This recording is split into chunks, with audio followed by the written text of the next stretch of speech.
Hello everyone, blooming coaching centre में आपका स्वागत है।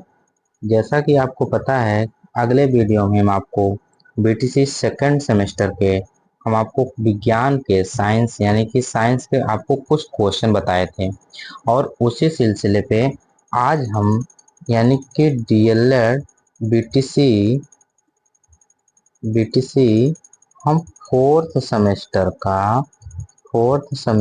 का हम साइंस लेके आए हैं। फोर्थ सेमेस्टर का साइंस लेके आए हैं। इसमें कुछ बहुविकल्पी विकल्प हैं और कुछ ऐसे क्वेश्चन हैं जो वर्णनात्मक हैं। हम आपको एक बात और बता दें कि इसमें जो है अभी हम केवल बहुविकल्पी ही क्वेश्चन का अध्ययन करेंगे, ठीक है ना। अगर आपको कोई समस्या होती है तो आप हमको कमेंट करके, ठीक है ना, जरूर बताइएगा। ठीक। अगर आपको अच्छा वीडियो लगता है तो लाइक जरूर करिएगा। ठीक। चलिए देरी ना करते हुए अगले क्वेश्चन पे हम चलते हैं। आज का पहला क्वेश्चन स्टार्ट होता है कि कह रहा है किस विटामिन से घाव जल्दी भरते हैं। तो आपको एक चीज पता होगा कि विटामिन ए और विटामिन बी और विटामिन डी, ये सभी विटामिन किससे किससे मिलते हैं, आप हमको कमेंट करके जरूर बताइएगा। और आपका ऑप्शन है ऑप्शन नंबर सी यानी कि विटामिन सी। यह आपका क्या हो जाएगा, आंसर हो जाएगा। यानी कि विटामिन सी खट्टे पदार्थों से मिलता है और इसके उपयोग से घाव जल्दी भर जाते हैं। ठीक है। चलिए अगले क्वेश्चन पे, क्वेश्चन नंबर 2 है आपका। कह रहा है कि रक्तस्राव की रोकथाम के लिए आमतौर आमतौर पर कौन से एल्युमिनियम आयन का प्रयोग किया जाता है। देखिए, इसमें मलहम, जो मलहम है, यह घाव पे लगाया जाता है। जब घाव क्या हो, जैसे घाव कुछ लगी हो और उसके सूखने हेतु हम मलहम का प्रयोग करते हैं, तो मलहम नहीं होगा। पाउडर जो है, घाव जब होता है उसको जब सूखता है तो उसके लिए हम पाउडर लगाते हैं, इसलिए पाउडर भी नहीं है। पट्टी हम कटे हुए जगह को ड्रेसिंग करने के काम में लेके आते हैं, इसलिए पट्टी भी नहीं होगी। तो ऑप्शन नंबर डी होगा फिटकिरी। क्या सही होगा, फिटकिरी होगा। ठीक है ना। और एक चीज आप हमको कमेंट करके जरूर बताइएगा कि फिटकिरी का फार्मूला क्या होता है। फिटकिरी का जो फार्मूला होता है वह हमको कमेंट करके जरूर बताइएगा, ठीक है ना। चलिए क्वेश्चन नंबर अगले पे चलते हैं। क्वेश्चन नंबर 3 है।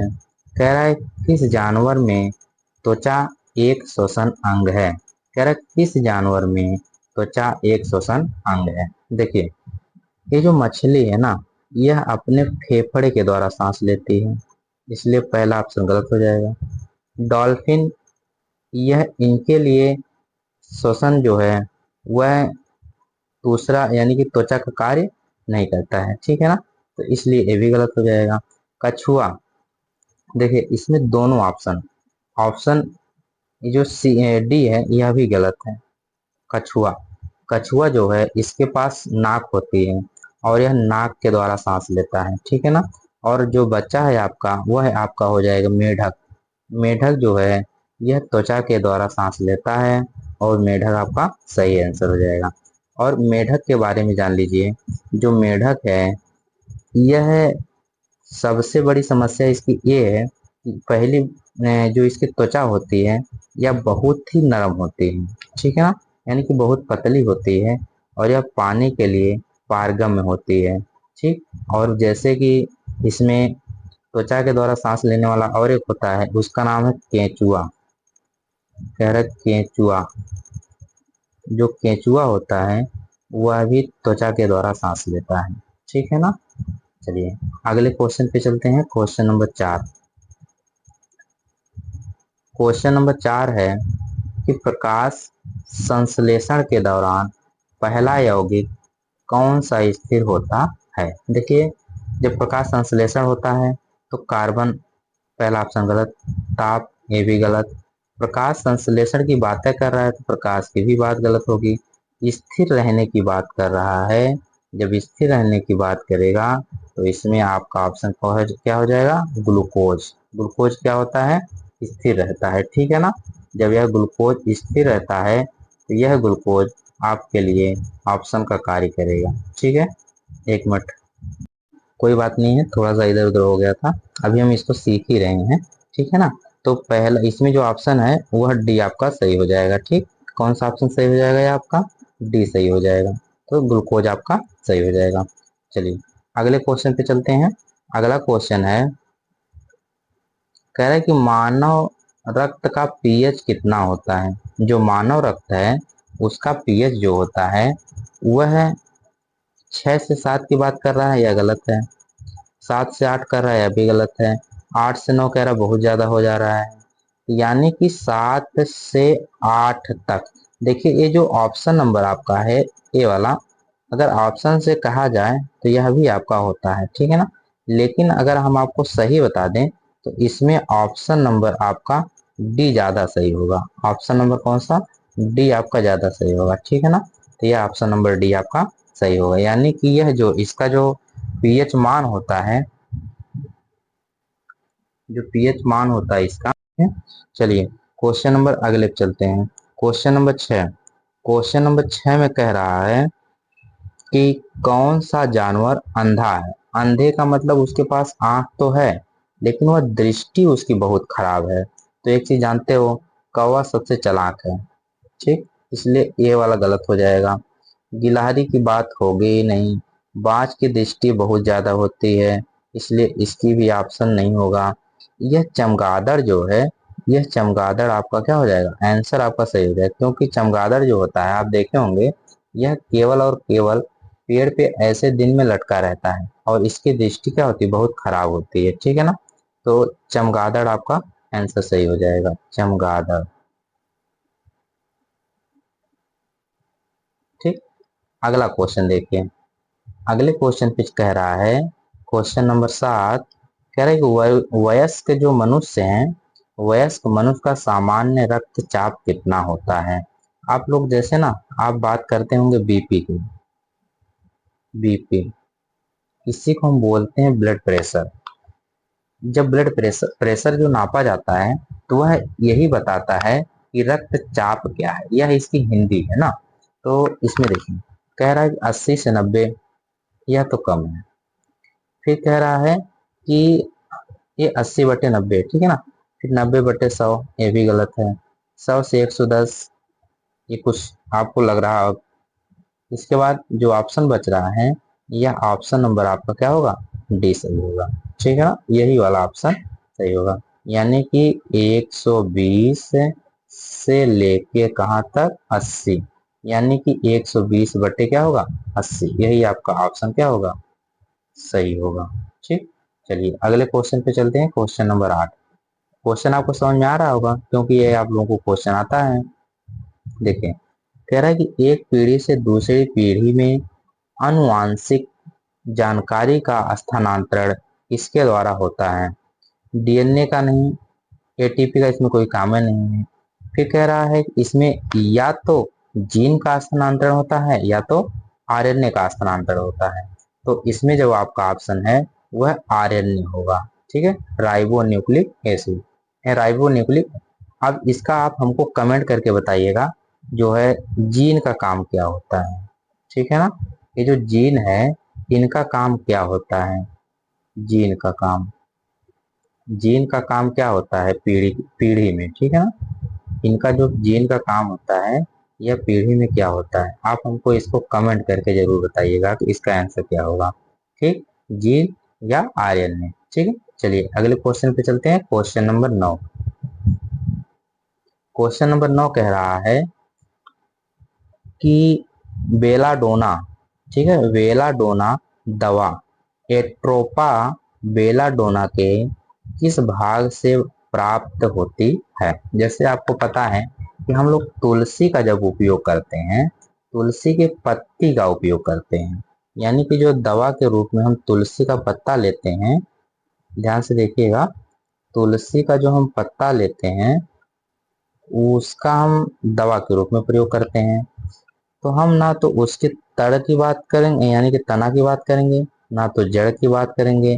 पेड़ से तो जब ये दोनों रहेंगे तब तो मिलेगा। ये देखिए पत्ती से बात होती है, इसके हमको लाभ किससे होता है? पत्ती के। यानी कि बिना डोला एक पौधा है जिससे हमको दवा मिलती है और वह पत्तियों से प्राप्त होता है। यानी कि इसका जो ऑप्शन होगा क्या हो जाएगा? इसका ऑप्शन हो जाएगा पत्ती। ठीक है ना, पत्ती इसका आंसर हो जाएगा। कोई समस्या यहाँ तक नहीं। चलिए अगले क्वेश्चन पे चलते हैं। Question number 10। क्वेश्चन नंबर 10 है, कह रहा है कौन सा कीट भक्षी पौधा है? देखिए जो कीट भक्षी पौधा है वह एथेंस तो होगा नहीं। ठीक, ल्यूपिटस इसकी बात नहीं है। लोटस यह बहुत अच्छा ही है, लोटस बहुत अच्छा फूल है। ठीक है ना। ये देखिए जो नेफेस है, ये जो नेफेंस है यह जो है यह कीट भक्षी पौधा होता है। ठीक है ना, ये नेफेंस जो है यह कीट भक्षी पौधा होता है। तो यह आपका इसका क्या हो जाएगा? आंसर हो जाएगा। ठीक, चलिए अगले क्वेश्चन पे चलते हैं। Question number 11। क्वेश्चन नंबर 11 है, कह रहा है कि फिलोसफी जियोलॉजिकल पुस्तक के लेखक कौन है? मेंडल तो है नहीं। ठीक, लैमार्कवाद की इसमें बातें नहीं है। डार्विनवाद एकदम हो जाएंगे कैंसिल। ये जो वीजमान है यही कौन सी पुस्तक की, मतलब इसके पुस्तक के लेखक कौन थे?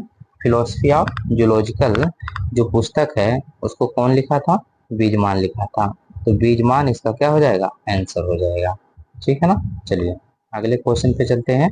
क्वेश्चन नंबर 12 कह रहा है कि लैमार्कवाद का आधार है। लैमार्कवाद जो है इनका आधार क्या है? ठीक, जो लैमार्कवाद है इनका आधार देखिए जाति उद्भव, जात उद्भवन, यह तो लैमार्कवाद ने कहा ही नहीं था। ठीक, अब देखिए कह रहा है उपार्जित लक्षणों, ये देखिए थोड़ा सा ऑप्शन मिस्टेक हो गया है, ये ऑप्शन ऊपर होना चाहिए थे, ऑप्शन नीचे। फिर कह रहा है जनसंख्या गति, इसकी भी बात नहीं करते लैमार्कवाद। जीवन संघर्ष, यह जीवन संघर्ष भी लैमार्कवाद में नहीं आता है। इसमें उपार्जित लक्षणों की वंशानुगति आती है। तो उपार्जित लक्षणों की वंशानुगत यही इनका क्या था? इनका आधार था लैमार्कवाद। आप लोगों को पता होगा लैमार्कवाद के बारे में। ठीक है ना। चलिए क्वेश्चन नंबर 13। क्वेश्चन नंबर 13 है कि जय विकास का अंतिम स्रोत है। जय विकास का अंतिम स्रोत क्या है? आप लोग एक बार बताइए, हम आपको 2 सेकंड का समय देते हैं। जय विकास का अंतिम स्रोत क्या है? देखिए उत्परिवर्तनवाद, यह एकदम नहीं है। ठीक, लैंगिक जनन, इनके बारे में वो बातें नहीं करता है। हार्मोन्स क्रिया, जय विकास का कोई इससे लेना देना नहीं है। कह रहा है कि प्राकृतिक वर्ण, ये जो प्राकृतिक वर्ण है इन्हीं की वह बात करता है। कि प्राकृतिक वर्ण इसका क्या हो जाएगा? आंसर हो जाएगा। और प्राकृतिक जो वर्ण है इन्हें यही जय विकास का अंतिम स्रोत है। ठीक, चलिए क्वेश्चन नंबर 14। क्वेश्चन नंबर 14 बहुत ही इंपॉर्टेंट क्वेश्चन है। कह रहा है कि डार्विन की सबसे बड़ी कमी क्या थी? डार्विनवाद आप पढ़े होंगे, और इसकी जो सबसे बड़ी कमी थी वह क्या थी? कह रहा है कि जीवन संघर्ष की व्याख्या ना होना, जीवन संघर्ष की व्याख्या ना होना, योग्यतम की उत्तरजीविता की व्याख्या ना होना, भिन्नताओं के कारण की व्याख्या ना होना। फिर इसमें कह रहा है भिन्नताओं, इसके बाद जो है एक मिनट अगला है, इसमें कह रहा है थोड़ा सा, कह रहा है कि संतानोत्पत्ति की प्रचुर क्षमता की व्याख्या ना हो। देखिए जो डार्विन की सबसे बड़ी कमी थी वह थी कि भिन्नताओं के कारण, भिन्नताओं के कारणों की व्याख्या ना होना। ये यही जो है ऑप्शन नंबर सा इनका ऑप्शन होगा। ठीक, जीवन संघर्ष की व्याख्या ना होना इनसे कोई मतलब नहीं। योग्यतम की उत्तरजीविता की व्याख्या ना होना ये भी नहीं। फिर कह रहे संतानोत्पत्ति प्रचुर क्षमता, ये भी गलत है। ठीक, तो इसलिए आपका ऑप्शन नंबर कौन सा हो जाएगा? सा, यही आपका ऑप्शन सही हो जाएगा। चलिए अगले क्वेश्चन पे चलते हैं। Question number 14। क्वेश्चन नंबर 14 है आपका, कह रहा है कि उत्परिवर्तनवाद, सॉरी उत्परिवर्तन का सिद्धांत क्या था? जो सिद्धांत दिया था ना वह क्या था? लैमार्कवाद, उत्परिवर्तनवाद का इसमें कोई लेना देना नहीं है। डार्विनवाद नहीं। कह रहा है कि मेंडले ने, ये भी गलत है। क्या आपका सही है? ह्यूगो डी ब्रिज, यानी कि ह्यूगो डी ब्रिज ने यही आपका सिद्धांत दिया था। और इनका जो ऑप्शन होगा वह ऑप्शन नंबर कौन सा? सी सही हो जाएगा। ठीक, कोई समस्या नहीं होनी चाहिए। क्वेश्चन नंबर 15 कह रहा है इसमें कि उत्परिवर्तनवाद, उत्परिवर्तन का कारण क्या था? उत्परिवर्तन का जो कारण था वह क्या था? देखिए, उत्परिवर्तन जो था उसका कारण था जीन प्रावर्तन, जीन परिवर्तन। जीवन संघर्ष की बात नहीं है, उद्विकास है। ये क्या है? उद्विकास है। ठीक है ना। प्राकृतिक चयन, उससे कोई मतलब नहीं है। प्राकृतिक चयन से, प्राकृतिक चयन का कोई मतलब इसमें नहीं है। तो यह आपका ऑप्शन कौन सा सही हो जाएगा? यह ऑप्शन नंबर ए सही हो जाएगा। ठीक है, चलिए अगले क्वेश्चन पे चलते हैं। क्वेश्चन नंबर 16 देखिए, यह 2016 में पूछा गया था और इसको हम ले नहीं रहे थे, लेकिन यह क्वेश्चन इंपॉर्टेंट हमको लगा, इसलिए हम इसको ले लिए। ठीक है ना। यह इंपॉर्टेंट क्वेश्चन आपका है। कह रहा है कि प्राकृतिक चयनवाद प्रतिपादित किया गया, किसके द्वारा प्रतिपादित किया गया? तो देखिए, प्राकृतिक जो चयनवाद था वह डार्विन के द्वारा प्रतिपादित किया गया था। इसमें मेंडल द्वारा कोई बात नहीं, जगदीश चंद्र बसु इसमें इनका कोई रोल नहीं है। लैमार्क द्वारा, ये लैमार्क आपको पता है कि लैमार्क इसकी व्याख्या करता है। तो इसलिए ऑप्शन नंबर आपका आ सही हो जाएगा। ठीक है ना, पहला ऑप्शन आपका सही हो जाएगा। चलिए क्वेश्चन नंबर 16 पे चलते हैं। 16 भी आपके लिए बहुत इंपॉर्टेंट क्वेश्चन है। ठीक है ना। 16 में कह रहा है कि वर्ण और जीवधारियों के पारस्परिक संबंधों से क्या बनता है? कितना अच्छा क्वेश्चन है। देखिए, कह रहा है कि वातावरण और जीवधारियों के पारस्परिक संबंध से क्या बनता है? समुदाय, पारिस्थितिकी तंत्र, जीवाश्म। यहाँ जीवोम नहीं रहेगा, जीवाश्म रहेगा। ठीक है ना। तो यहाँ ये जीवाश्म रहेगा। खाद्य जाल, बहुत अच्छा अच्छा क्वेश्चन पूछा है। आप लोग ऑप्शन देखेंगे तो एकदम लगा देंगे। समुदाय इसमें नहीं बनेगा, इसमें पारिस्थितिकी तंत्र बनेगा। जब पारिस्थितिकी की बात कर रहा है तो पारिस्थितिकी तंत्र बनेगा। तो ये आपका ऑप्शन नंबर बी आपका ये सही हो जाएगा। ठीक है ना। अगला चलिए क्वेश्चन नंबर 17, आज का शायद लास्ट क्वेश्चन है। क्वेश्चन नंबर 17 कह रहा है कि इसी क्वेश्चन में पौधों एवं जंतुओं के जो बीच की कड़ी है वह क्या है? पौधों एवं जंतुओं के बीच की कड़ी 2018 में पूछा गया है। इसके पहले वाला भी पूछा गया था एग्जाम में। तो इसमें कौन सा ऑप्शन आपका सही होगा? आप लोग हमको कमेंट करके जरूर बताइएगा। ये हम आपको होमवर्क के लिए देते हैं और यह आपका होमवर्क रहेगा। आप हमको कमेंट करके बताइएगा इसमें कौन सा आंसर जो है आपका सही होगा। ठीक, चलिए हम आपको कुछ बात बता दें। जैसे कि आपको पता है कि अभी मैथ मैथ जो है ना, आपका जो मैथ है, मैथ कुछ दिनों के लिए बंद है। मान के चलिए कि लगभग 7 डेज के लिए लगभग बंद रहेगा। ठीक, और ये तो मान चलिए जो मैथ है ये फर्स्ट सेमेस्टर, यानी कि BTC first semester first year. ठीक है, एक मिनट, यहाँ से सेकेंड ईयर हो जाएगा, सेकेंड ईयर। और जो आपका बीटीसी है ना, बीटीसी सेकेंड, यानी कि सेकेंड सेकेंड सेमेस्टर होगा। एक मिनट थोड़ा सा,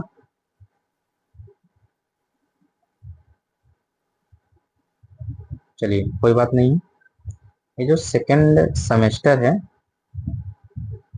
सेमेस्टर, और यह जो है आपका फोर्थ सेमेस्टर है, फोर्थ सेमेस्टर।